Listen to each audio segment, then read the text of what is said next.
screen share here now. Okay. So the first little bit of today was just going to be how do I get rid of all of these? I don't know how to get rid of that. No. Okay. The first little bit of today's booklet was just gonna do a quick little vocab test from some of the words that I've been including in the last couple of booklets. So you'll notice within the last couple of weeks, there will be some words that I would have noted down that I was like, you don't know what this is, write it down in your notebook somewhere. Okay, if you haven't been here for this week 3, so if you haven't been here for the first week or the week before that, second. I'm very bad at multitasking. Yeah, if you haven't been here for the last 2 weeks, just know that if you come across any new words, so this could be anything we go through in class, anything you go through in your actual classroom in school, anything you read in a book, you hear online, right? Don't know what it means, pop it down in your notebook and you can title a little page vocab because you're expanding your vocabulary and you want to learn the definition on later. Later. Okay, so I will leave this as maybe like a quick little summary, like a little end activity, because it'd be hard for you to do it without the actual pen paper and the actual booklet here. But the first bit we can do without the booklets for now, because you're just gonna kind of hear me yap on a little bit.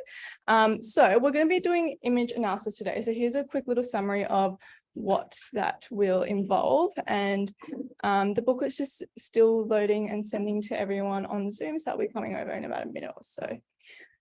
Let me just make this, I'll move this up here maybe. Okay, if I keep the text like this, can people at the very back row read okay? Yeah, good. Okay, cool. Has anyone here gone through image analysis before? You might have done it in English. You might also have done it if you're doing, I don't know if they offer like media and you attend like photography or something, for example. You might have done it there as well.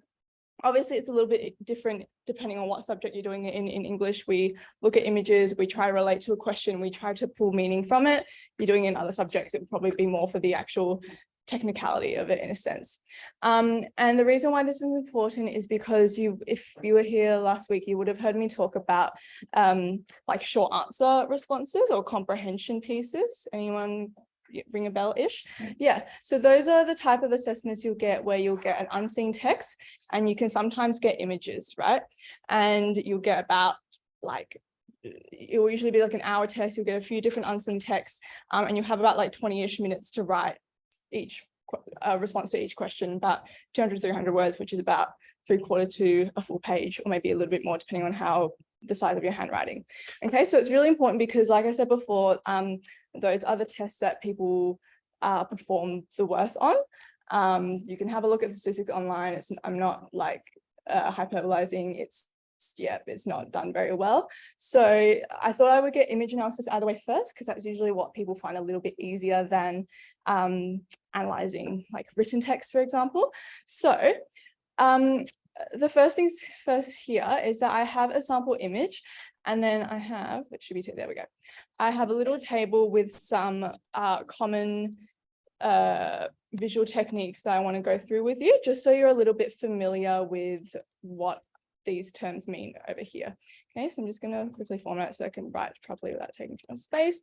But so far we've got words, things like rule of thirds, leading lines, salience, composition, mise en scene. Don't worry, the book will be coming soon if you don't manage to quickly scribble down everything in a sec. We'll finish this and then I'll go over and see if they've finished to be printed.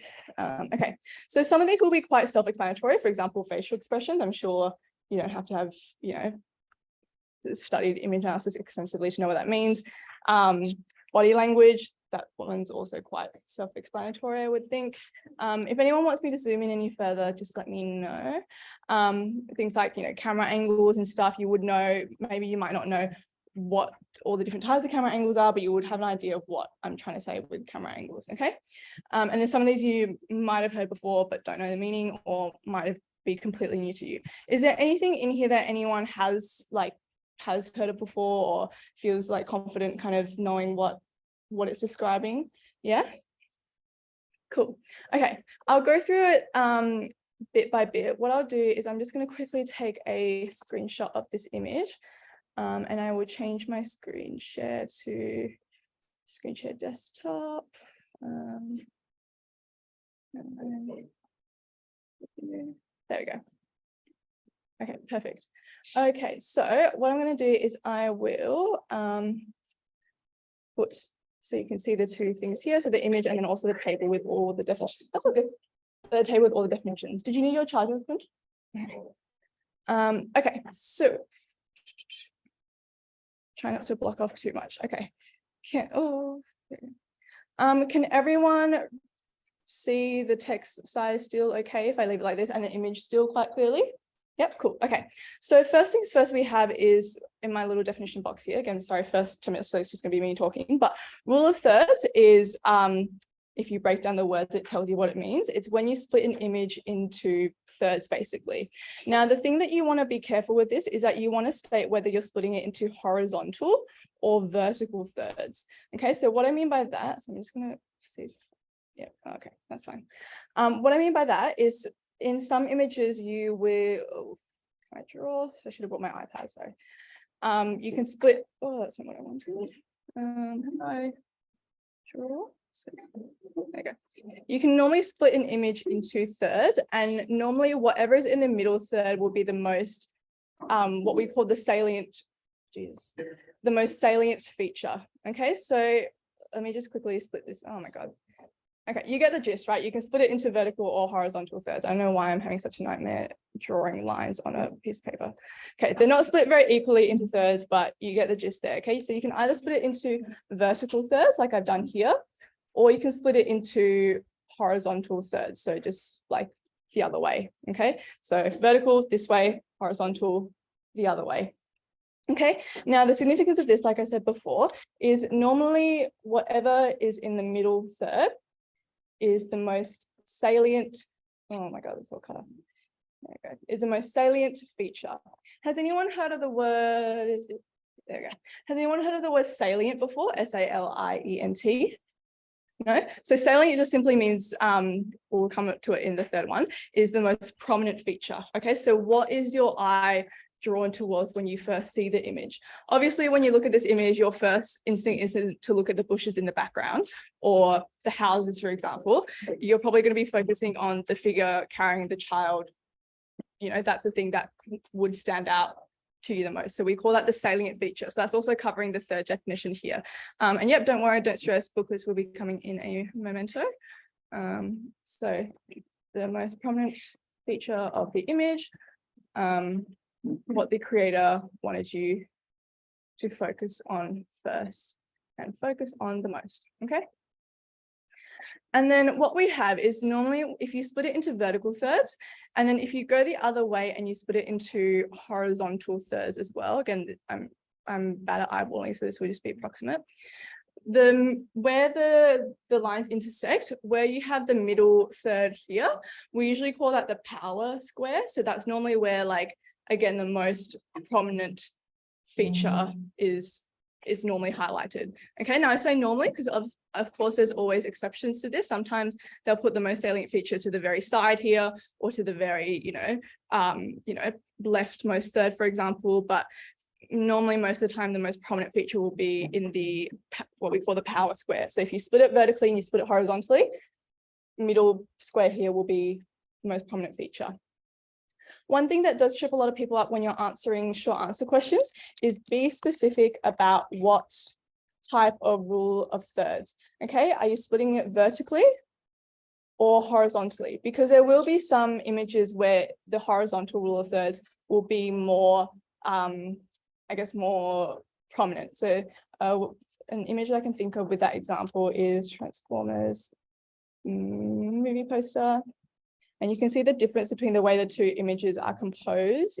So you can see here, I'll zoom you in a bit. You can see here, you can split into vertical rule of thirds if you want, but this one, it's very clearly, you've got all the blues at the top, then you've got the kind of machines in the middle, then a very contrasting orange at the bottom with people down the middle. Okay, so this one you would kind of want to split it into horizontal thirds a little bit more because you would be able to get a bit more out of the image that way. Does that kind of make sense? When you would use horizontal versus vertical rule of thirds? Yep, cool. Okay, Yeah, again, don't stress out booklets because you'll just have to be watching what I'm doing up here anyways. Okay, leading lines. Now, there's not a really good example of leading lines in this image here. So I'm just going to show you what leading lines are. So leading lines, if I just go like train tracks, leading lines. Yeah. Okay, this is not, yeah. So for example, there should be one with like a person in the middle, maybe. I'll just do leading lines. Okay. Here we go. Yeah, this is a good example. So leading lines, again, most of the image techniques, you can kind of guess what they are talking about. They are lines that lead your gaze to a specific point. So here you've got the lines of all the lights and kind of the where the side of the wall meets the floor, and it kind of all points into the direction of some blurred figures in the middle. Okay, so leading lines, think about it. Leading lines are lines that lead your gaze to focus on a specific point in the image. Okay, so I just put that one there. Lines that lead your gaze towards a specific part of the image. Okay, next one I want you to listen very closely, actually next two, because they get confused around a lot and people don't know how to use them properly. Okay, composition versus mise-en-scene. Has anyone heard of both, neither, or one of these terms before? Yeah, most of you would have heard of composition before. It might not be in an image context. You might have heard of, you know, composition, a music composition, or the composition of a film, for example. Okay, so composition, think about the word composition, composed, composition. So what is the image composed of? How is the image actually created? Okay, so what I mean by this is you want to focus on what's the foreground, what's in the middle ground, and what's in the background. So the way that I like to think about it is think about the image, for example, this one, and you're stripping back the layers of the image. So foreground is what's closest to you. So you can see in the foreground, we have the figure and holding the child. Then in the middle ground, kind of, if you take a step, like a layer behind what's in front of you or what's in front of the figure and the child here, you have kind of the house in the background, and there's some like rubble and all this stuff here. And then the background is just now what's ever the furthest away from you. So you have the houses, it looks like other people's here. You've got quite like not a lot of greenery and life, right? Okay, so that's the way I like to think of composition: foreground, middle ground, and background. Imagine you were standing where the camera is right now, and you're taking a few steps. You know, what is it that you hit first? If I were there and I would just take a few steps, I would come into contact with the figure and the child first. So that's a foreground, right? If I take a few more steps, it would take me to kind of the middle where this like housing thingy is. And if I take a few more further steps into the background, I would see the rest of the people and the rest of the little buildings that we've got here. Okay, so that's composition. Anyone have any questions about that before I move on? No? Okay.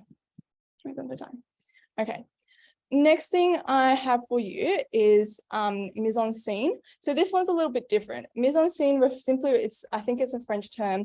Sorry? What do you mean with the mise-en-scene? Yeah, I'm going to go through it now. So with mise-en-scene, it's like a French term that's often used in like drama scripts and stuff, and it simply refers to the placement of props. Okay, so don't get these too confused. Composition is simply just what you see in the foreground, middle ground, background. Mise-en-scene is a specific placement of props. So this one isn't really like I would say, good example for use of mise-en-scene. But let's say, for example, I'm trying to think of a specific movie poster. I know this is about Tomb Raider movie poster. Oh, that's not, there's like a I'll go to Jumanji poster. Let's try this one. I think this would be a better one. Yeah, okay, let's see what I can work with here. So you have, you know, you can talk about the mise-en-scene of the map. So this tells you that's going to be some type of adventure or quest-like movie. All right, you have what other props do you, or what other placement of things do you have here? You have, looks like, I don't know, a holster for guns, or you have binoculars, for example, here. So again, further playing into that adventure type trope. Okay, so mise-en-scene is a specific placement of individual props within the image there. Okay, all right. Thank you so much. Yeah. Yeah, do not get composition and because there are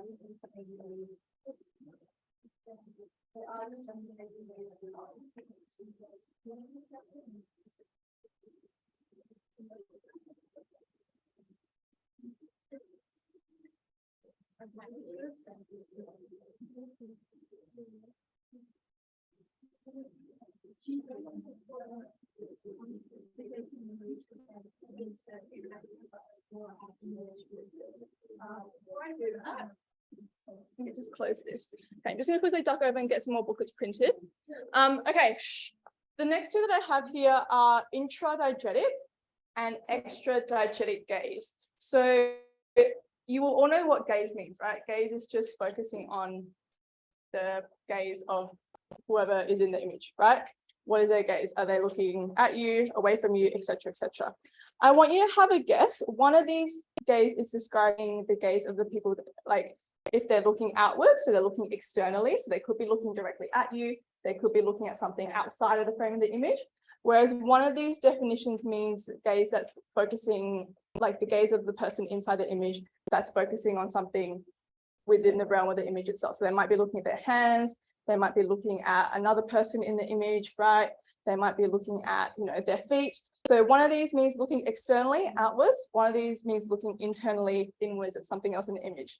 So that should give you a good clue about which definition is for which one is describing intradiegetic, which one is describing extradiegetic. Have a quick think about it. I'm just going to duck over and get some more booklets printed and I'll come back and share the answer.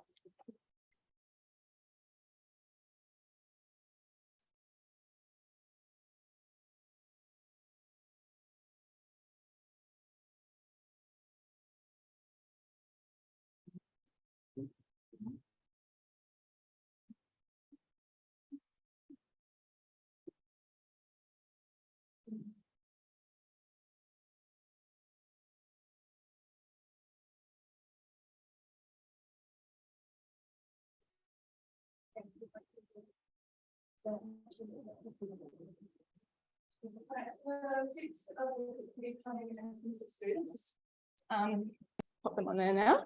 All right, so where are we? Intradiegetic and extradiegetic gaze. Okay, so intradiegetic gaze is gaze focusing or gaze of the people within the image that's focused on something inside the image itself. So for example, what's a good example I can show you? Let's go like Red Cross homelessness campaign. I don't know if this is going to load up some good examples, but we will try. Okay, it's not popping up with very good examples for me. Let's just go, what is it? Drunk driving campaign. I'll see if I can find a good example for you. If not, we'll just move on. Okay.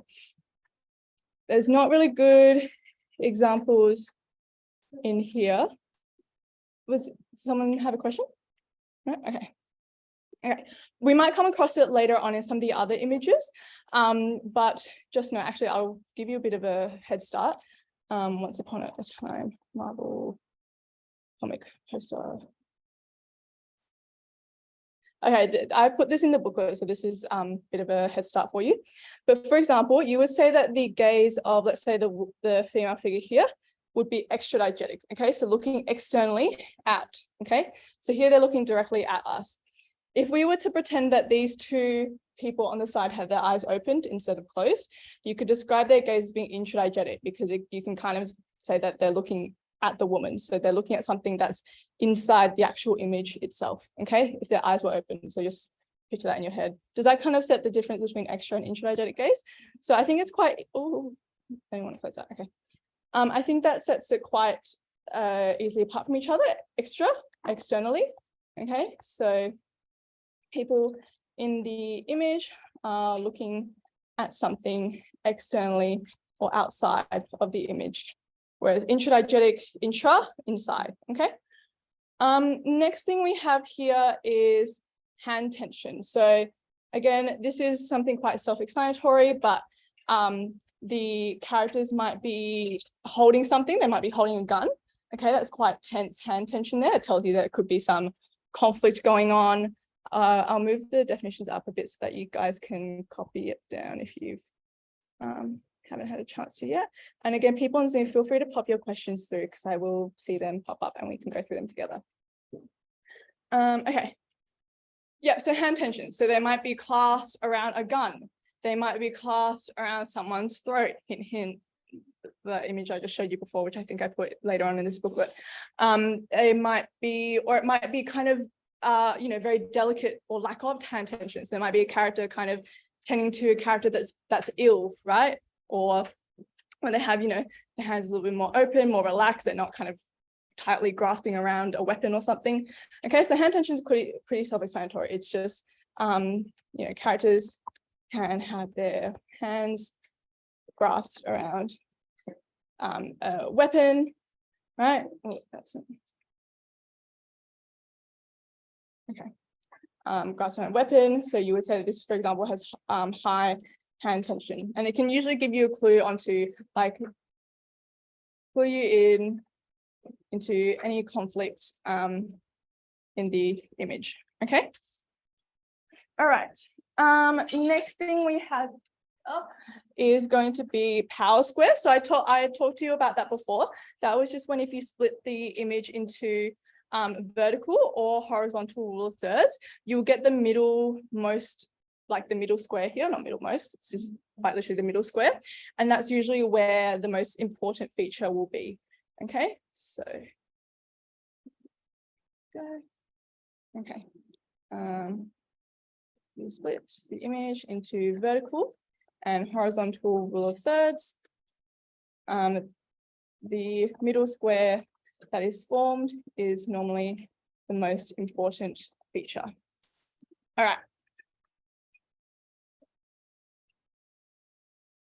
We've gone through a lot so far. Does anyone have any questions before I move on to the next technique here? No? Okay. Next thing we have over here, I'll get a booklet printed for you in a moment. We have negative space. Now, again, this is not a really good example, but because there's no negative space in here, but negative space simply refers to, there you go, part of the image with zero features. Okay, so it's like completely empty. There's nothing there. I'll see if I can find, again, a good example for you. Negative space. Negative space image. I'll go advertisement. Yeah, so for example, these are all good examples of negative space. So oftentimes it will be used, like, for example, here you've got like a wine glass and then kind of negative space up here. Okay, so it makes you focus on the central image. Actually, no, it's two forks forming a wine glass, looks like. But for example, here, what else have we got? What is this?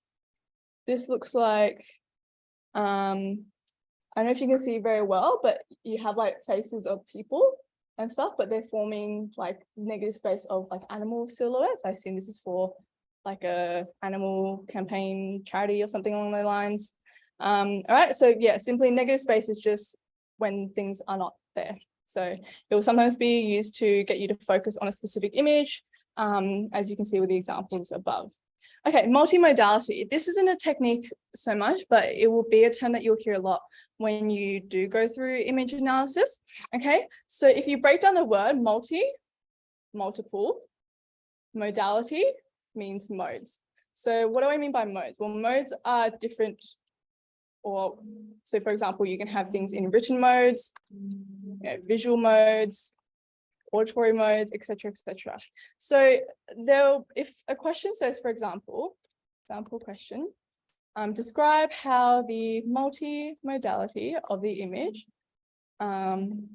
influences your response. Okay.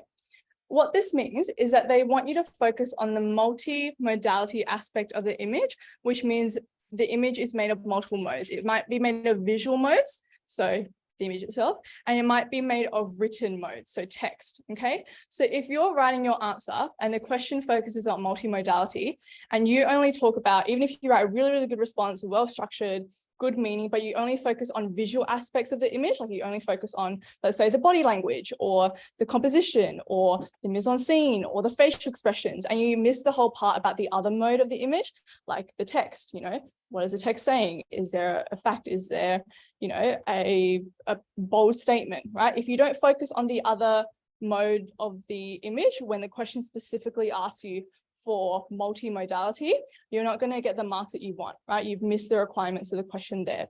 So make sure, so I'll give you a tip. So when you see the word multimodality in a test situation with with an image, you must focus on both the visual elements and the written elements, okay? Written and visual are two different modes, hence multimodality.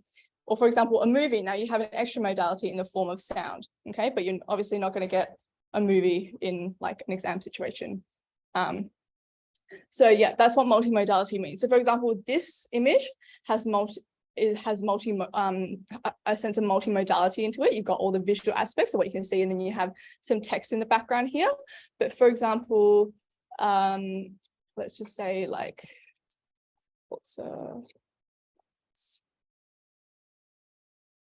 not news, that's not what I wanted, images. Oh, that's not, I don't want the actual prize, I want photography. There we go. So for example, these images here, they aren't multimodal. There's only visual aspects. There's no written aspects to it, okay? So it's only relying on one mode, which is visual, okay? Does that make sense, the difference between like what modes are and what a multimodality image is? Yeah, okay, cool. Oh, everything's moving everywhere. Okay, let's get this in here for now. Okay. We have a few more to go, then I'll get some bookers printed out for you in a second. Okay, so body language. So this one's quite self-explanatory. It's just simply how would you describe the, you know, body language of the people within the image. So are they seeming very tense, right? That could again clue you into there might be some sort of conflict, right? Do they look quite they seem quite, you know, shy, like beaten up and kind of shoulders like forward and all that stuff. They might seem quite small, right? Quite powerless. Or do they seem quite, you know, bold and strong, right? The body language of the people within the image will tell you a little bit about what's happening there. Same thing with facial expressions. Okay, so this is quite self-explanatory as well. So, you know, what like emotions can you extract from the facial expressions of the people within the image? Okay, do they look sad? Do they look angry? Do they look confused? Do they look perplexed, right? Facial expressions, quite self-explanatory.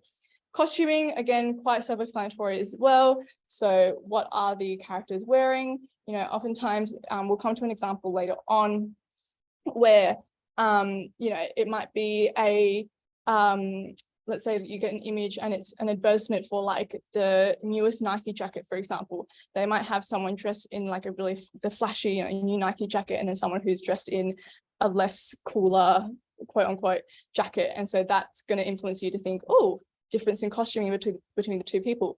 Who do I want to look like more? Maybe I should go out and buy that product. Okay, that's done a lot in advertisements. So costuming, simply what are the characters wearing? Framing as well. So again, this one's quite self-explanatory, but how is the image framed, right? Are there people or are there features that are cut off frame? You know, is it centered, right? Is it askew, right? Is it like on an angle? You won't get a lot of images that deal with like wonky framing, but it's just a few things that you can think about with framing there.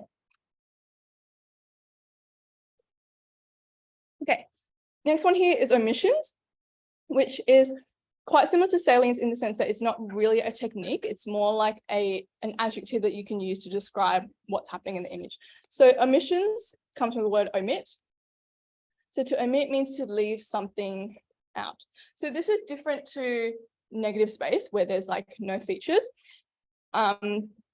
You can use omission, for example.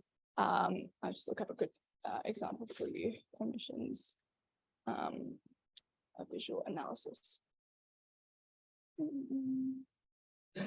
Okay, this isn't a very good, I don't have very good examples here. But for example, you can say, you know, this image here, the background is omitted of any live or like lively greenery or landscape, you know. It looks quite decrepit, it looks quite run down. There's an omission of, you know, vibrant life and vibrant flora and fauna. Okay, so I'll just put that in example there, e.g. in the image above, which is referring to this one here. You can say, you know, the background is omitted of any lively greenery and nature, showing the environmental damages of mining, right? It's a campaign against mining and the environmental effects of it. Okay, so omitted is just basically an adjective you can use. It's not a technique in a sense. All right, typography. Listen to this one very carefully because people mess this up as well. So I talked a little bit before about multimodality written codes, right? Typography is a little bit different. Typography would still fall under a visual technique, and I'll explain why. Typography is referring specifically to the design of the text. So it's not focusing on the meaning of the text. You wouldn't look at this and say, oh, the typography tells me that it's about mining and it's you know, it's talking about, you know, the deadly legacy of Rio Tinto as a mining company and the damage that they've done. That's more focusing on the written code. Typography is referring to the design of the text. So is it bold? Is it, you know, you might see in horror movie posters where the movie title has like kind of blood streaked all over it. That's a typography design. Is it in kind of, you know, your serif font? So serif is like what I have here, like Times New Roman, like, you know, very I just look like very polished, for example. And then if I'll just pull up an example for you. Serif. What do we have here? Okay, so obviously if let's say you're a company and you're trying to market to, here we go. So this is the difference between serif font, kind of think about your Times New Roman. This is the difference between sans serif. You can see the difference between the two. This one's more, you know, think about like academic papers, academic writing, whereas this one looks more modern. It looks more, I guess, like fresh in a sense, right? So depending on, for example, if you're someone who your target audience is, you know, or the product you're selling is a little bit more fine and sophisticated and polished, and you want to represent that, you might lean towards a serif font, for example. Whereas if you're doing like a more modern campaign or like a modern product design, you might lean more towards this one here. Okay, so typography is specifically referring to the design of the text. So the boldness, the type of font, you know, the size, you know, if a text is taking up majority of the image, you can probably guess that that's what the person wants you to focus on. So it might be like the name of the product or the movie title or the book title, for example. Okay, whereas something quite in small text might give you a bit of a blurb or an overview of what the movie is, or it might just tell you like the director. Okay, if you see, you know, the director's name is someone you like, you might be more inclined to go see the movie, for example. So typography is referring to the design of the text, not so much what is actually being said. Does that make sense there? Yep, okay.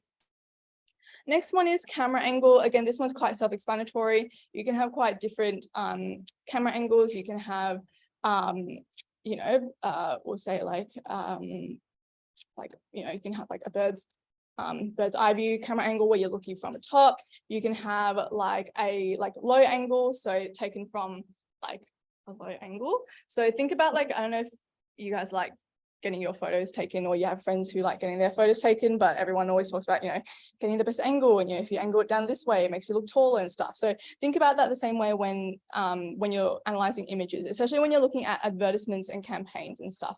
Okay, so low angle this way, high angle above, etc., etc.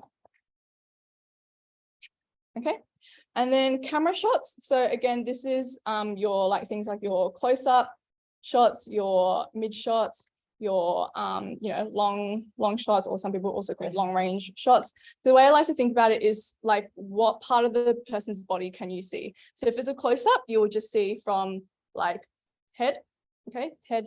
If it's a mid shot, you'll normally see from the torso up. And then if it's a long shot, so longer, further away, you'll normally see the whole entire body. So just think about it that way. Close up this way, mid shot, and then long shot is entire body. Juxtaposition, again, this one gets thrown out quite a lot. Juxtaposition means simply means like contrasting features. So what two things are being juxtaposed in this image? This isn't a really good example, but let's say I'll just look up Google juxtaposition image analysis. Okay. Yeah, okay, this one's a good one. Penguins, cool. So juxtaposition, you can talk about the juxtaposition of, you know, all the little like baby brown, I was gonna say elephants, penguins against the, I think it's, I don't know, king emperor, I don't know, the other penguins. So contrasting features within an image. Okay, the thing though is that you have to be specific. Be specific. Oh my god, caps. Be specific with what is being juxtaposed. So don't just say juxtaposition is used and then not tell me what two things are actually contrasting. Is it the costuming that's juxtaposed? Is it the facial expressions that are juxtaposed? Is it the costuming that is juxtaposed? You know, I talked about the example of like someone might be selling a cool jacket and they might be placed next to someone who's wearing a less cooler jacket in a sense, right? Yeah. Yeah. Till there. Okay, cool. Yeah. So juxtaposition. Okay. So two things that are contrasting or different, but you have to be specific with what the actual difference is. So don't just say this image has used juxtaposition. Because of juxtaposition, I think the image is talking about prejudice, blah, blah, blah. Tell me what is actually being juxtaposed. What two features are being contrasted? Okay. Now, the next little bit of the table here is talking about specific versus non-specific features. So this might be something that you have or may not have come across before. While I'm just getting a few more hands up who doesn't have a booklet here, just one, two. Okay. While I'm just getting some more two more booklets printed, I want you to go to the next exercise, and I'm going to quickly debrief and give you an explanation of what I mean by specific and non-specific features, so you can have a go yourself, and then I'll go through the answers with you. So to give you a bit of a head clue or a head start, I want you to go through the features, or you can go through the image that I've just gone through with you, and your non-specific features will be the things that you kind of immediately see on a surface level, okay? Whereas your specific features will be more kind of finer details within the image. So things, for example, when you first look at an image, you're going to look at the way that it's constructed, the way that it's made, okay? So hint, authors, composition, framing, all that stuff. Whereas specific features are things that you kind of, after you've digested how the image is actually created, you're going into fine tune and like with a little magnifying glass with the finer details. So hint, you know, costuming, facial expressions, body language, okay? So think about that when you go through the next activity. I'm just going to scroll down. Yep. So I've got a bit of a table here. I want you to go through each of the techniques and think about whether they fit under the specific techniques. So things that you kind of have to like fine tune and specifically pinpoint and look out for, and your non-specific images. So things that, you know, first glance, you look at the image, what things are you able to digest? You know, how is the image actually constructed on a surface level before you do it kind of like a deeper dive in a sense. This is probably something that you haven't gone through before, so just have fun with it. Like, just guess, it's a 50-50 chance, okay? Highlight it, circle it, underline it, whatever you want to do, but have a different marker or different colored pen or a different method of marking things, because afterwards I'll go through the answers and I want you to use different colored pen or different colored marking or whatever you want to do to note down which ones you got incorrect. Okay, so I'm going to leave you guys to do this for like 30 seconds. I'm going to go over and get some two booklets printed. Yep. Yeah, I'm going to go over and get some printed now. Yeah, I'll leave these two. Cool. Okay. I'll just get two books printed, focus on the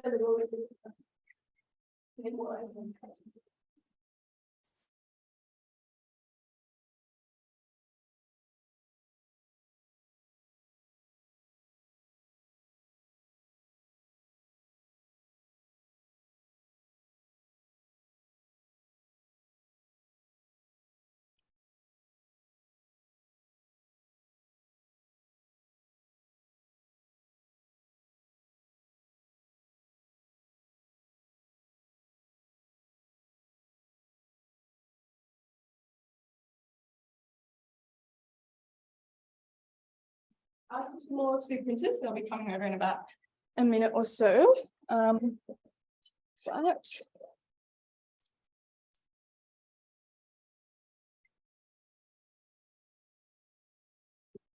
okay, I'm just going to quickly run through the answers to the table. Again, feel free to debate with me, or if you have any confusion, like if you're going, I thought this was that, but why is it actually this? Just let me know, okay? Sorry for being a bit puffed. I'm not a very good cardiovascular health person. Okay. Rule of thirds. So I'll go through the things that are non-specific first, because I think these are a bit easier to explain to you. So things that fit under the non-specific category, and I'll explain why this is important later on when we do actual like analysis. So rule of thirds is a non-specific thing. It's kind of the surface level of the image. Okay, so again, non-specific features are things that kind of help compose and create the actual image itself. Okay, leading lines is another non-specific feature. So is composition and mise-en-scene. Okay, again, just how the image is actually composed. I'll go through the specific stuff later on. Power square, because that kind of relates to the rule of thirds there. Negative space as well. Framing, non-specific feature. Camera angles and camera shots, non-specific. So you can see that all of these techniques, they are kind of very broad. They are what helps create the actual image itself. Whereas if we go through the more specific features, so things like your intra and extra-diegetic gaze, okay? Things like your hand tension, things like your, body language, facial expressions, costuming, okay. Big costuming, and typography. So you can see that most of the specific images focus more on like the actual specifics of the people within the image. Okay, so what they're wearing, how they're looking, how they kind of stand and present themselves. So those are the more specific parts of the image itself, whereas the non-specific features, your rule of thirds, your composition, your mise-en-scene is just generally how is the image created itself. This isn't too important to focus on now. So if you're a little bit confused, don't be too alarmed. I will go through this more with you, but I just want to get this out of the way before we move on to the next part. Okay. Everyone okay if I move on to the next little section here? Okay. So now you're going to have a go and annotate some images yourself. So you can see what I did before was if I had my iPad, I would have actually circled and written things, but I forgot. So I'll try my best to do it on the laptop, but I want you to go through. There are 1, 2, I already gave you a bit of a heads up for this one, 3, 4, 5. So I wanted to give you a go and experience different image types. So this is a still image. This is a book cover. You might get like movie covers as well, TV show covers and posters, campaigns. So like this one is about, wildlife, environment. You might get ones about, gun violence, drink driving, homelessness, equity in general, right? Then advertisements, so trying to sell a product, okay? This one, don't focus on the, this is just a billboard because I couldn't actually find the image itself, as just a clear PDF. But yeah, there's not a lot of significance in focusing on the pillars or whatever they're called holding the billboard up. I think someone's phone is going off. And then you have political cartoons, okay? So yeah, this is what trips people up sometimes because most people just practice with advertisements and campaigns and that stuff, but I've had this thrown to exam before, and it threw a lot of people off. Okay, so what I want you to do is don't spend anything more than like a minute or two on each image, okay? Because all I want you to do is to annotate. So look at this image and see, okay, what techniques can I immediately find? Here, costuming, for example, right? Composition, can you see anything in the foreground, middle ground, and background? Rule of thirds, for example, okay? So don't focus on the actual meaning. So don't go, oh, the costuming tells me that there's like conflict and crazy stuff going around and talking about the power imbalance and war and all that stuff and, you know, victims of war. Okay, you're not focusing on that one for now. Just look at this image and go, yep, I can see that there's, you know, composition. I can see that there's significant hand tension. I can see that there's, you know, significance in the facial expressions. Spend about a minute or two for each one, and then I'll go through and highlight the main features of each image for you. If you're struggling with the first one, start off with the one that you find easiest. Most of you will probably find, I would say, this one might be the easiest for you, then maybe this one, then maybe the still image, and then maybe the billboard, the last one. Oh, and the political cartoon. So I'll give you everyone about till like 9:50, 9:51, so just 5-ish minutes for these images here, and then we'll go through them together. And I'll leave the little definitions table, the start part of the definition table up here for you. People without booklets, no, that's a bad idea. I will leave the first image here up for you, just so you can, like, if you've got pen and paper, just to note down some of the techniques. They will be coming soon. They'll be coming in a moment, but I'll leave the first image up here for you to just annotate on your notebook. So if you're looking up here and you're seeing some significant technique, just jot that down on a piece of paper for now, and then you can copy it and transfer it over when the booklets come. If you don't have any pen and paper, just let me know. Or if you want extra ones, just let me know.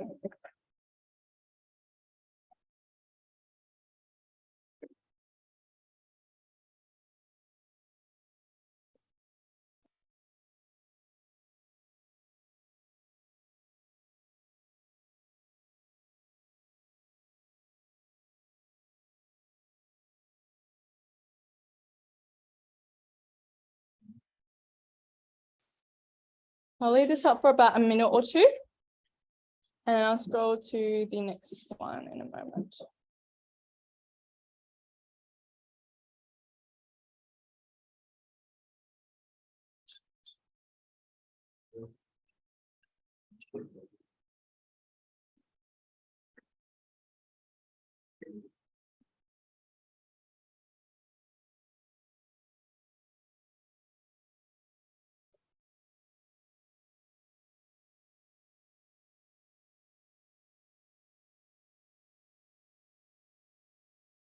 This one I feel like would be the easiest for most of you. So again, really sorry because I haven't come yet, but you can just annotate on a piece of paper and then transfer it over.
Maybe I'll give you guys like another minute or so.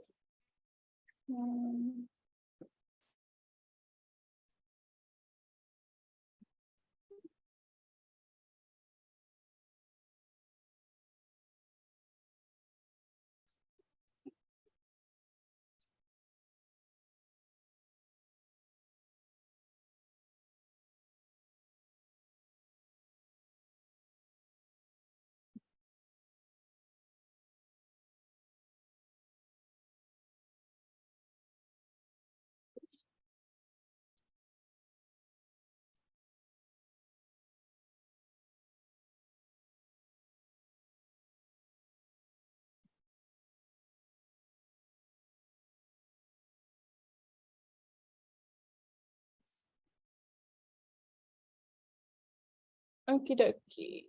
All right. I'm just gonna.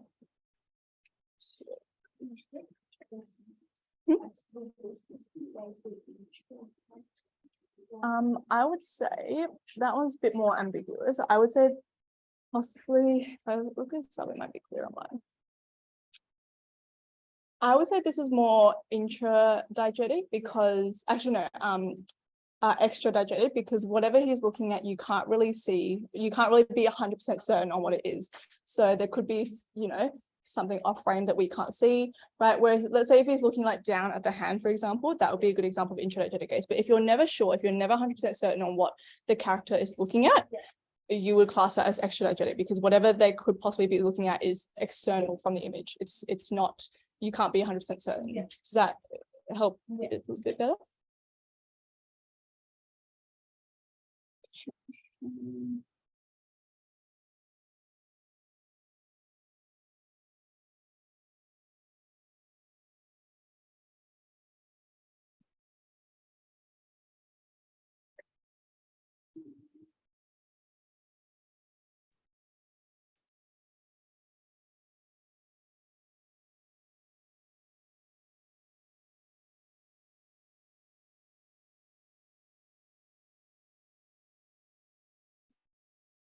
I'm going to slowly go through each image. If you haven't had a chance to finish it, don't panic too much. All right. So again, I told you just to look at the technique itself. I'm going to do a bit of both and go through both the technique and just describe it briefly to you, just so I'm not going, there's composition here and rule of thirds here, and then moving on, and then you're like, why was that pointed out? Okay, so first things first is rule of thirds here, vertical rule of thirds. Okay, always be specific. If you didn't write vertical or horizontal, don't do that. Please describe what it is. Just briefly mentioning it. Again, you don't have to copy the meaning down for now, because that will be for next activity. But I'll just describe it briefly and why it's significant. You can see that the soldiers, we'll call them that for now, dominate like 2/3, 2 of the 3/3 here. So you can see that already there's a bit of a power imbalance. Okay, so not only like figuratively, you know, they're soldiers, they have power over civilians, right? But literally as well, literally in the image, they are the predominant feature. They take up 2 out of the 3 vertical thirds when we split the image up this way. Other things you can see here, you can talk about the costuming, right? It clearly sets apart who the soldier, who just a civilian is, right? And it makes this more significant. If this was another person in, you know, geared up soldier costume with, you know, guns and batons as well, I feel like it wouldn't be as significant. But this, you know, just normal civilian clothing, it kind of shows you the, I guess, like bravery in a sense needed, in that this is just, you know, there's nothing special exteriorly that's going to protect her from the forces of these soldiers here. You know, this person is just simply, you know, just battling out and being quite brave within these circumstances here. Again, facial expressions, very tense, hand tension as well, hand tension of all the people here grasp around the guns, batons, whatever they have.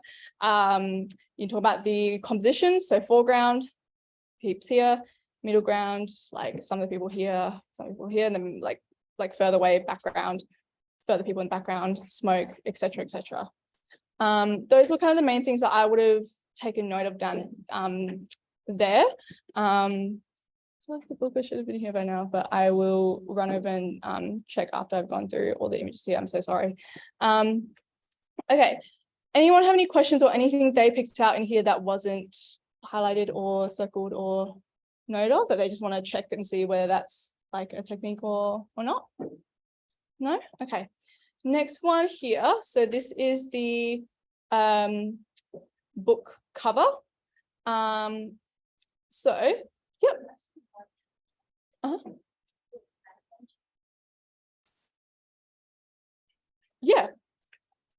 Yeah, there's heaps of hand tension. You can talk about the hand tension. It looks like they're grabbing like either like very tensely around like guns or batons here. I can't really see clearly.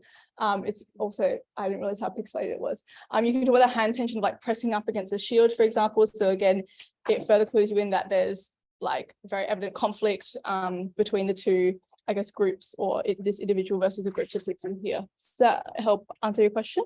Yeah. Okay. This one here, again, quite obvious that you would split this into vertical rule of thirds again and not horizontal. Okay. Again, I'm so sorry for people without booklets. I will, you can just annotate on a piece of paper. And what I'll do next time is I would say if you come like about after 9:30, I would say, I would just recommend ducking next door to level 9 upstairs and just asking for a booklet to be printed, and then you can grab it then there, just so you don't have to wait, or if there's also like other things that is being printed as well, you don't have to wait. But I'll also try to print some next week just to bring in anyways, so people don't have to wait. Okay, vertical rule of thirds, again, clearly tells you that whatever is in the middle third here is the most salient feature. Okay, so that again, you can look at, I'll give you, I'm not focusing on the color so much because most of the images that you get in an assessment situation will be in black and white. So don't focus on color. Okay, you can talk maybe a little bit about shading if it's very obvious. Okay, but don't talk about color because it's black and white. There is no color.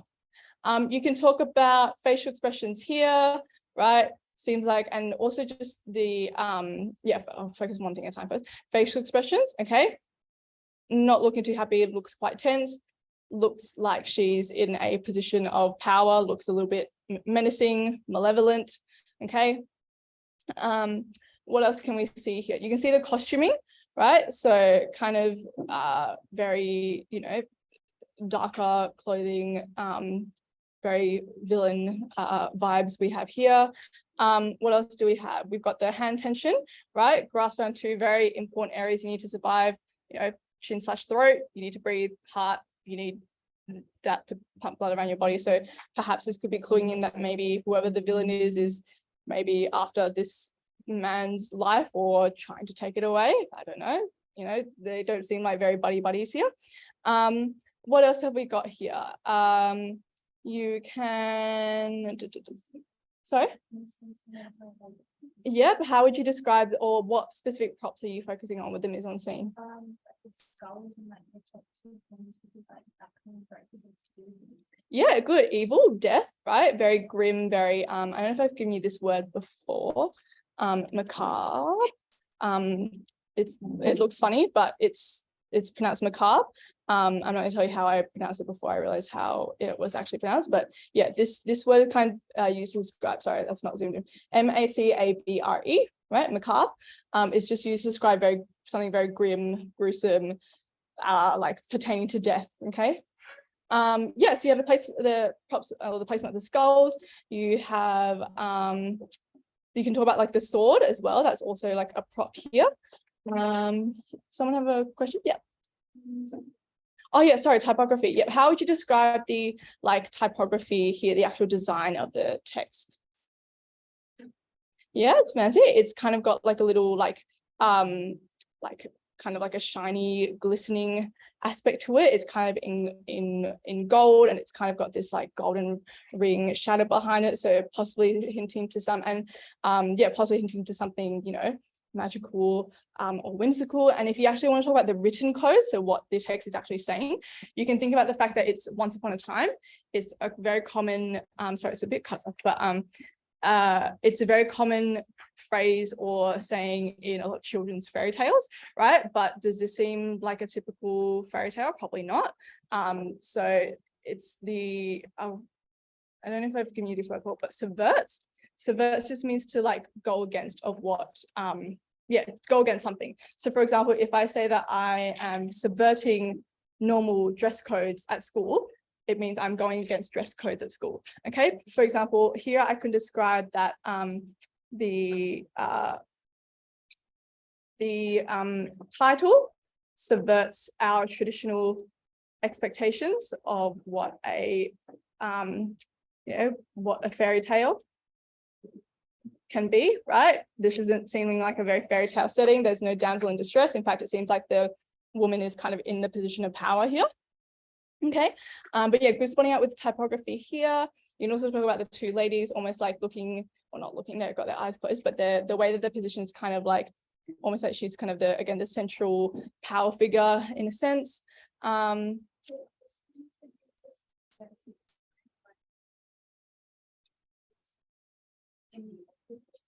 Yeah, good. So for people who didn't catch that, yeah, the costuming again clues you into, again, if you remember from when we went through language features, I'll go to this one.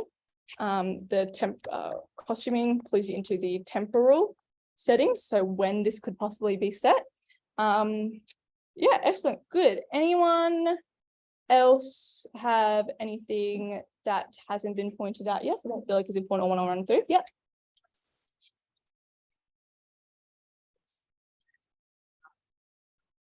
Yeah, exactly. And you can even go as far to extend that to the juxtaposition between like the skull itself. So flowers, again, often symbolize, renewal, life, growth, whereas the skulls, and you could say like whatever the dingoes, foxes, whatever they are up here, they look quite menacing.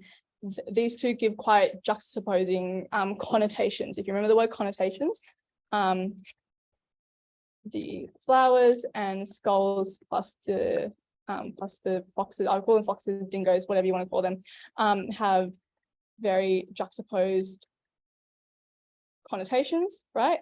So flowers often connote, renewal, growth, life, whereas skulls have opposing connotations, right? And again, we talked about the thing before about the woman with a hand over like the vital points of the man's parts, like the throat and the heart here, that he needs to survive. So again, playing into that concept of death a little bit more with here, and then with the mise en scene that you got up here as well.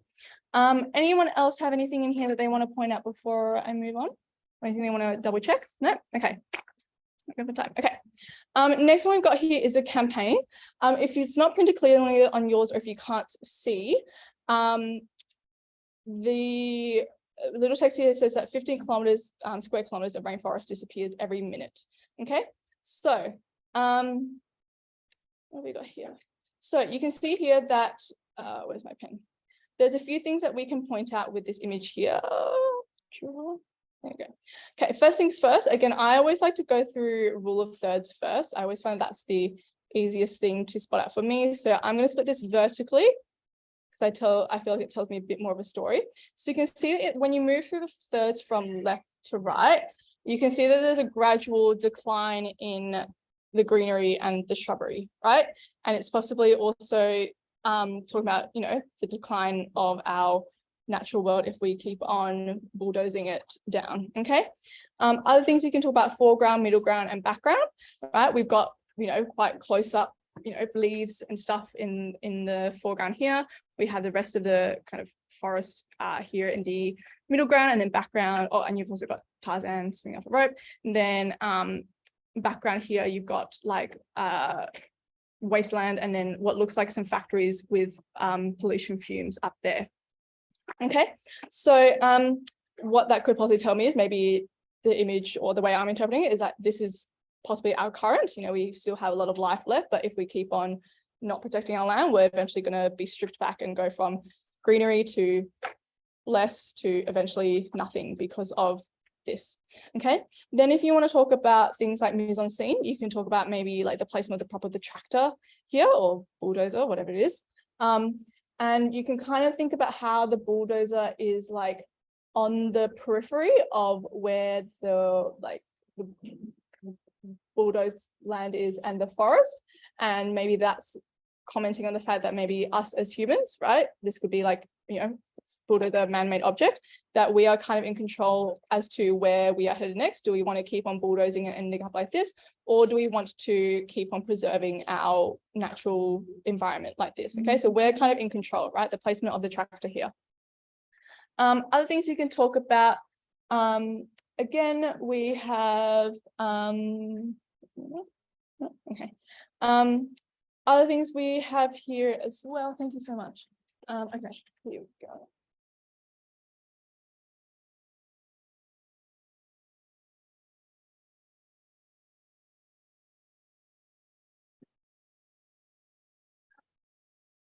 In this image here, oh my god, I haven't even jumped into the most prominent feature here yet. Okay, we have the figure of, you can kind of assume that it's very Tarzan-esque, right? There's no, I assume for copyright and fear of being sued by Disney, they're not gonna like actually put that there, but from the costuming and stuff, you can kind of make that assimilation, or you can say that this is alluding, remember allusions, alluding, making reference to something else, alluding to Tarzan, you know, a very common child figure who lives and loves animals and nature and wildlife and stuff.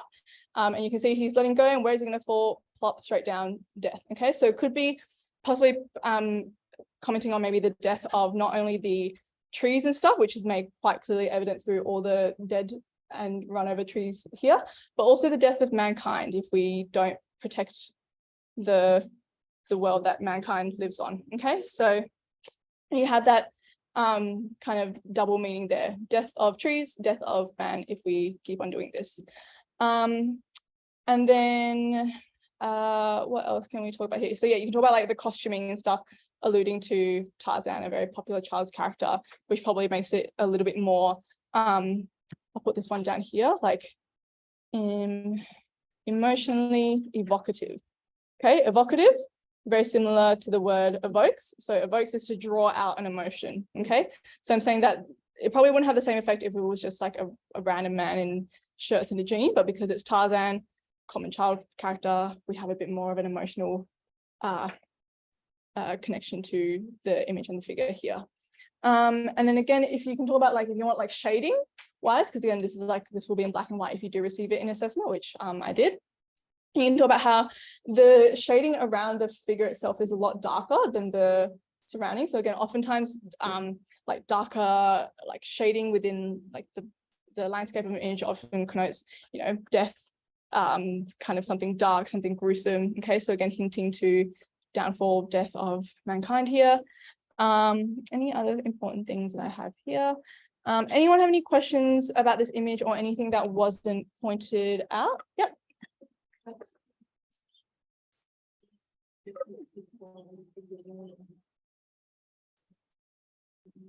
Like this kind of area here? Yeah, you can definitely talk about, if you talk about, you know, through the rule of thirds, we can clearly see the juxtaposition between the you know, the leftmost third and some of the middle third here, where there's still a lot of greenery and shrubbery and life, which is juxtaposed against the remaining thirds of the image, which shows us a very different landscape of rundown, a completely barren environment. So yeah, juxtaposition of the setting. And I like how you talked to me about what was actually being juxtaposed instead of just throwing out the word juxtaposition there. So well done. Okay, 2 more to go before our next one. So this one is an advertisement. Again, I'm just focusing, there's not a lot to draw out from here. So there's a few things that I would point out here. You can talk about the, like all the negative space around, which just makes this the main salient feature, right? Again, is anyone getting too cold in here or no? Okay. Is anyone getting too warm or want me to like DJ the aircon and change it? No? Okay.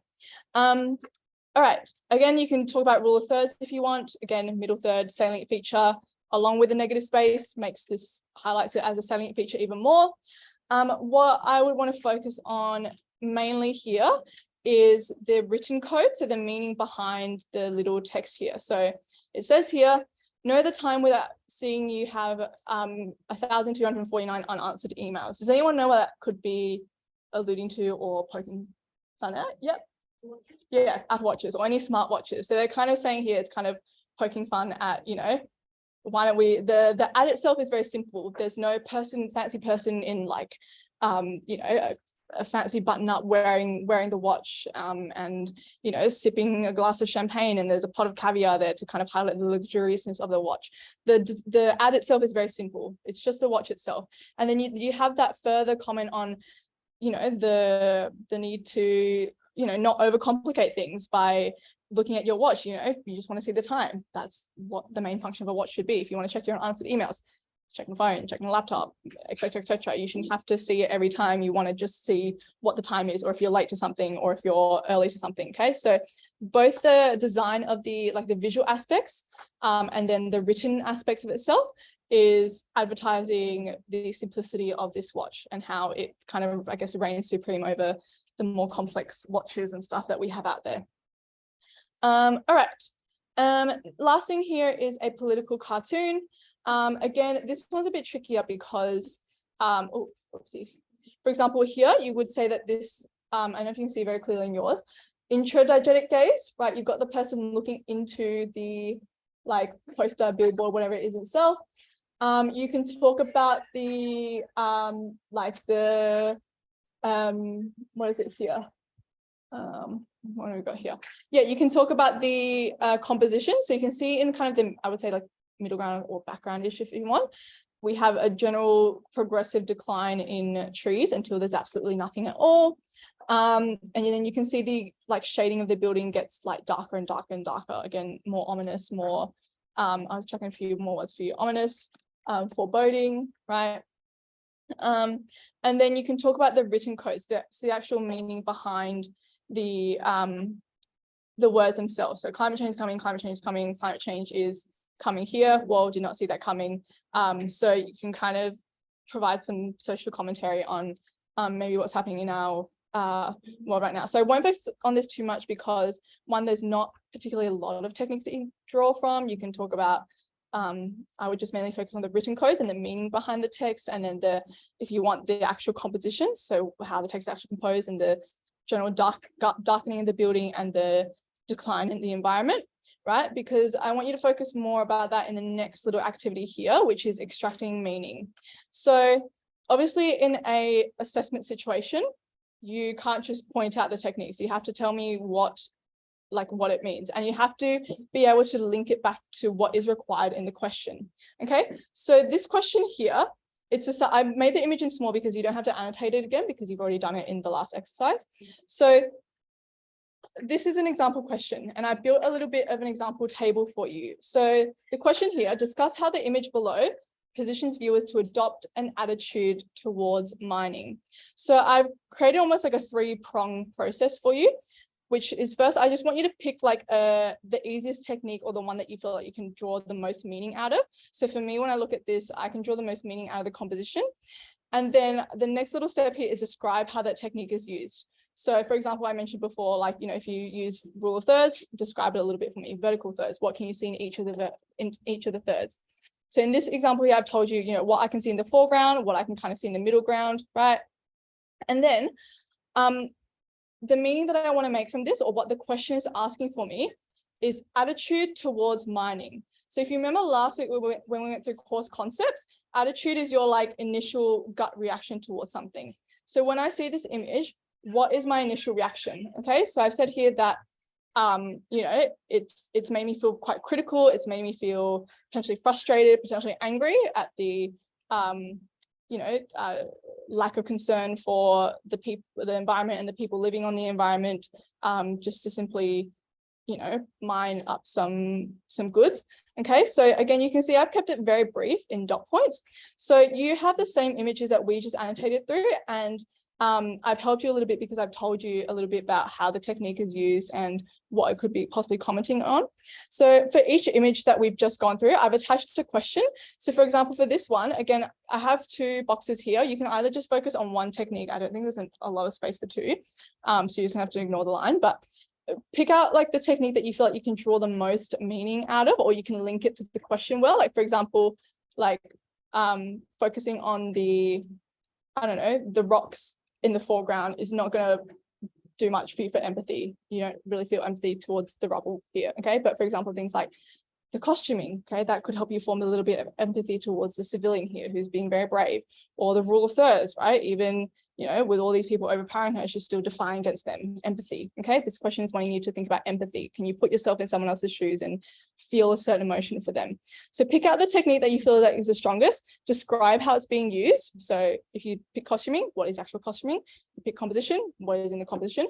And then think a little bit about how, like, if the question here asks for empathy, okay, how does it help you feel empathetic, and who do you feel empathetic for? Or for example, this one, particular mood and or atmosphere. What mood and or atmosphere is created, right? We talked a little bit before about concepts of death being very common here, kind of very high tension, you know, evil villain character. This one here, particular ideas surrounding deforestation. So what is the idea? Is the idea that deforestation is good, bad? You know, if so, why? This one here, again, what response or reaction? Okay, for me, I took this in a very comical reaction, and it kind of made me realize the importance of, simplicity, for example. And then here, so what viewpoint are you positioned to adopt? So are you positioned to think, okay, maybe we should be taking the things happening in our world more seriously? Or do you adopt the idea that, that we're not, we're not taking things as seriously as we need to, and now it's too late, right? What idea or view do you adopt from this political cartoon here? So what I'm going to get you to do is I'll give you a few minutes to work on each one. So again, I've given you an example of what I want you to do. I've broken it down very easily for you in a 3-step approach, okay? And I want you to have a go and do it for the images we've just gone through, okay? While I do that, I'm going to mark the roll, so just listen out for your name here. If I miss anyone, or if I mispronounce any names, just feel free to let me know. But have a go at this now, and then once I've done marking the roll and doing that for you, we'll go through the answers together. So work through it step by step, go back to the example if you need help, put your hand up if you need specific help on one. If you don't have to work in order, if you don't want to, choose the one that's easiest for you and choose a technique that's easiest for you, okay? And also keep quiet because I'm going to call out your names, so just listen out for your names. I'll mark everyone on Zoom first. So.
Marked everyone on Zoom. I'm just going to, where's my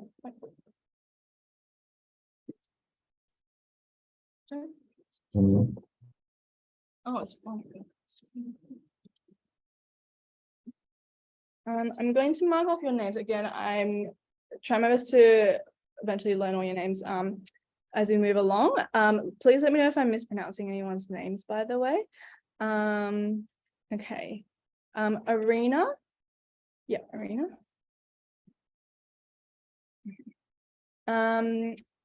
Fariha. Yeah. Fariha. Yeah. Is that how I say it? Yeah. Okay. Suba. No. No. Okay. Vidita. Where's Vidita? Ah, yeah. Is that correct? That's cool. Eric. Eric. Yeah. Rohan. No, Rohan. Druti. Yep, Druti. Krishna.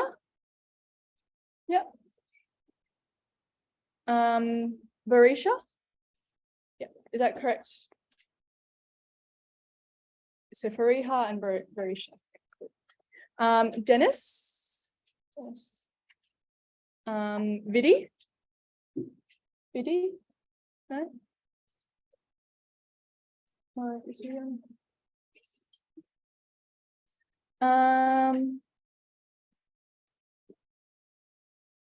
what else do we have? Jeffrey. Yep. Alfred. Yep. Sachet. Is that how I say it? Catherine. Sorry? Oh, she's in the toilet, okay. Alice, yeah. Yesha. Is it Yesha or Yesha? Yesha, okay. Shavish? Shavish? No? Damil? Yep. Kavi? Is it Kavi? Pranav? Yeah. This person's name is cut off, but I think that's a B at the end. So it's either an L or a B that's been cut off. Kalab or Kalal? Is it? So K-A-L-A-L. Oh, K-A-L. Okay, so B was cut off. So Kalab. Kalab. Okay.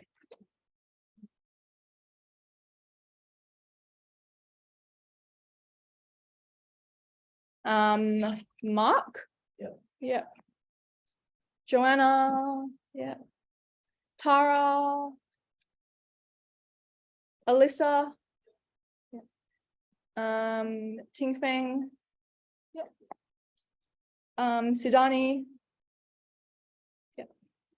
And Shong. Is that correct? Sen. Okay. Okay, because you got two names in brackets. Oh, sorry, one in brackets here and one. So just Sen. Sen.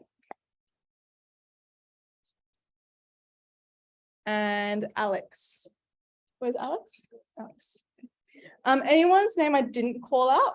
Okay, just put your first and last name here for me. And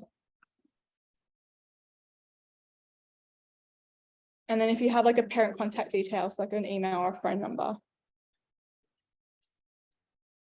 Okay. So hands up who I didn't call out on the roll. Just one person. 1, 2. Anyone else I didn't call out on the roll? No? Okay, it's just 1, 2. I think I called you up, but you were in the bathroom. Yeah.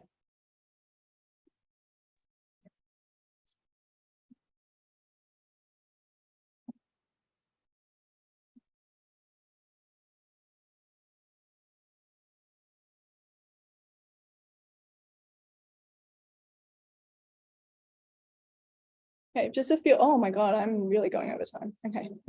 I think wait, 1, 2, 3, 4, 5, 6, 7, 8.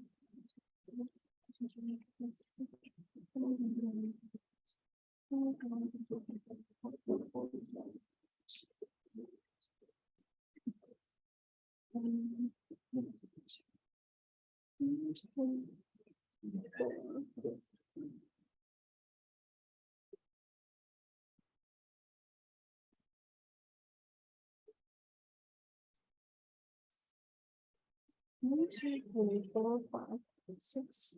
1, 2, 3, 4, 5, 6, 7, 8, 9, 10, 11, 12, 13, 14, 15, 16, 17, 18.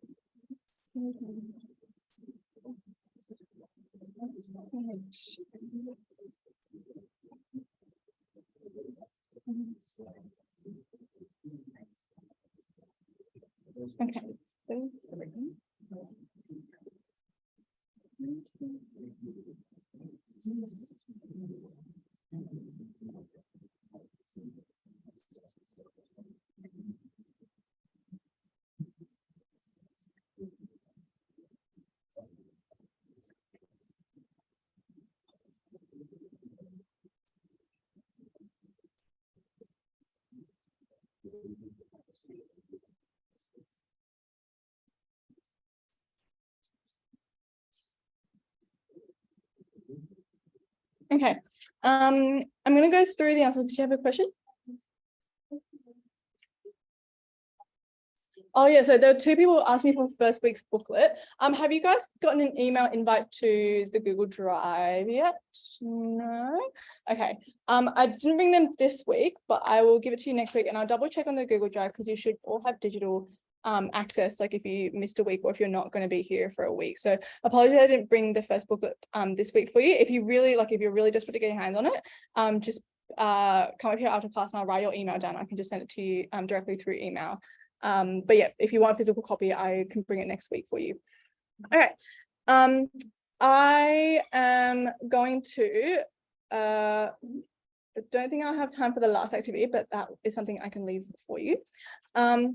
So I'm going to quickly work through this now. Again, what I have here might be different to you because like you might have picked a different technique. So I'm not going to focus on the technique and how it's used so much because I've already gone through that with you when we talked about it earlier on. I talked about, you know, negative space and costuming and how that's being used. I'm mainly going to focus on the last box here.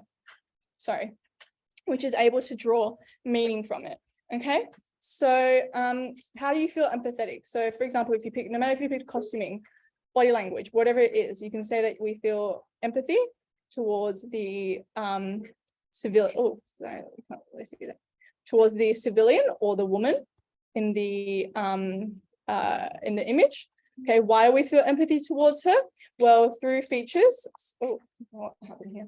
Through features such as her costuming, you know, her facial expressions, body language.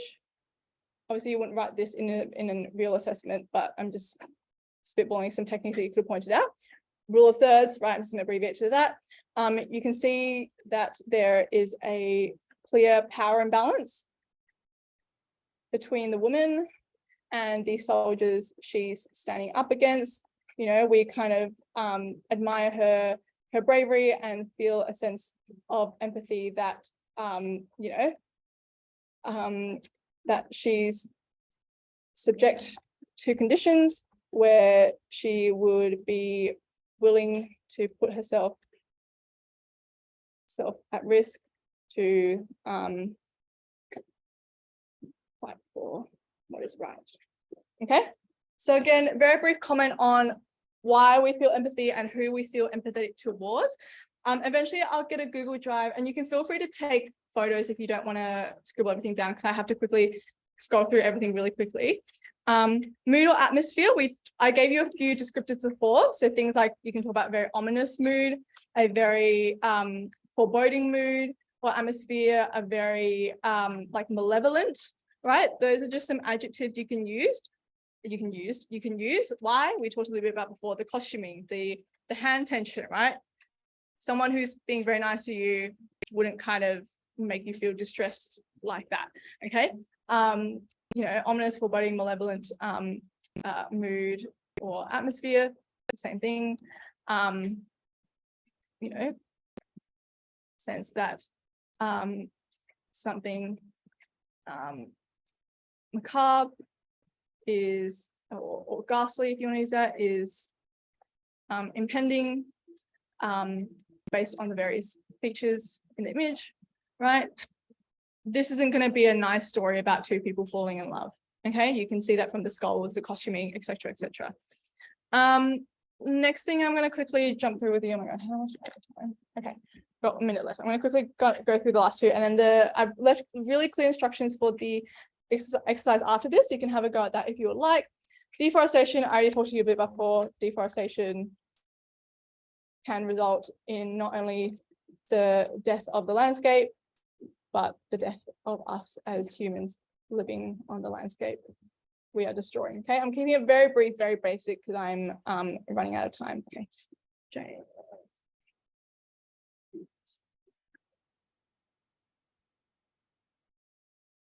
Okay. Deforestation. Yep. Okay.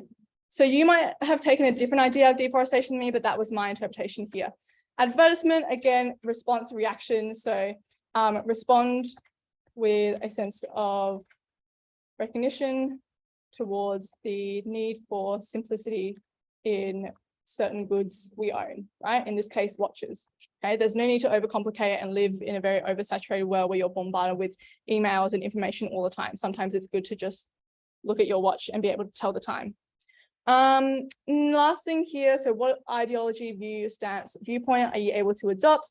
Okay, so perhaps we want to adopt the view that humans should be meeting worldly atrocities with a higher sense of alarm instead of remaining apathetic about it before it's too late. Okay, super generic, super basic there. I'll double check when the Google Drive is being set up so I can like pop in the solutions and stuff for you as well. So if you didn't get a chance to scribble anything today, Sorry? Has already been put up, did you say? So have people, do people already have access to the Google Drive then? Do you have the book? No, some people saying yes, some people saying no. No. Yeah, okay. And so you have access to Google Drive. Are the booklets in there? Have you checked? Okay.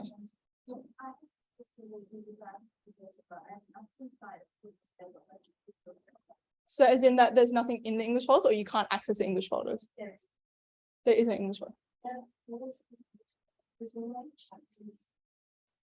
Okay, I'll double check with Kunj and get that set up for you guys. Also, people on Zoom as well. I think I took down your emails, or your parents must have submitted it, but I will double check with the Google Drive so that you have both access to the document itself, like just the empty document, if you didn't make it to class, but all the solutions as well, if you didn't get the chance to scribble anything down. Is that sounding okay? I'm sorry, it's taken like week 3 weeks to set up, but I'll double check next week. Next week, we're going to be doing similar things, but to either nonfiction or, no, we're doing both written text, so fiction and nonfiction. So revise week 1's fiction and nonfiction. And if you really want your hands on week 1's booklet, just come up now and I'll grab your email down. But yeah, otherwise, have a good weekend, and I will see you all next week for some more short answer prep. So let me just quickly end the meeting.